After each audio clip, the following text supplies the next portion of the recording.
ইরানের হামলায় জর্ডানে 2 মার্কিন সেনা নিহতের পর আবার পাল্টাপাল্টি হামলা চালিয়েছে তেহরান ও ওয়াশিংটন। কেশব দ্বীপের পাশাপাশি দক্ষিণ-পশ্চিম ইরানে নির্মাণাধীন একটি পারমাণবিক বিদ্যুৎ কেন্দ্রে হামলা চালিয়েছে যুক্তরাষ্ট্র।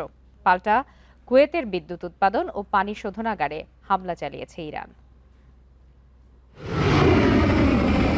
এক সপ্তাহের বেশি সময় ধরে ইরান ও যুক্তরাষ্ট্রের মধ্যে পাল্টাপাল্টি হামলা চলছে।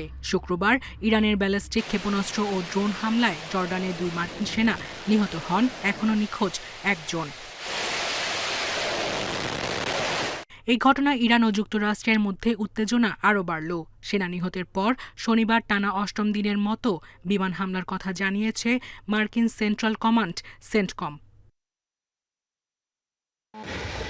পাল্টা হামলা চালিয়েছে ইরানও। রোববার জর্ডানের রাজধানী আম্মানে সাইরেনের শব্দ শোনা গেছে। এছাড়া আকাবা শহরের দিকে ইরানের ক্ষেপণাস্ত্র নিক্ষেপ শনাক্ত করেছে ইসরায়েল। এর আগে হুমকির কথা উল্লেখ করে আকাবা বিমানবন্দর ও সমুদ্র বন্দরে না যেতে নাগরিকদের পরামর্শ দিয়েছে মার্কিন দূতাবাস। এছাড়া কুয়েতের বিদ্যুৎ উৎপাদন ও পানি শোধনাগারে হামলা চালিয়েছে ইরান। এদিকে যুক্তরাষ্ট্রের হামলার মুখে জাতীয় প্রতিরোধ গড়ে তুলতে ইরানের ঐক্য অপরিহার্য বলে মন্তব্য করেছেন পার্লামেন্ট স্পিকার মোহাম্মদ কালিবাফ।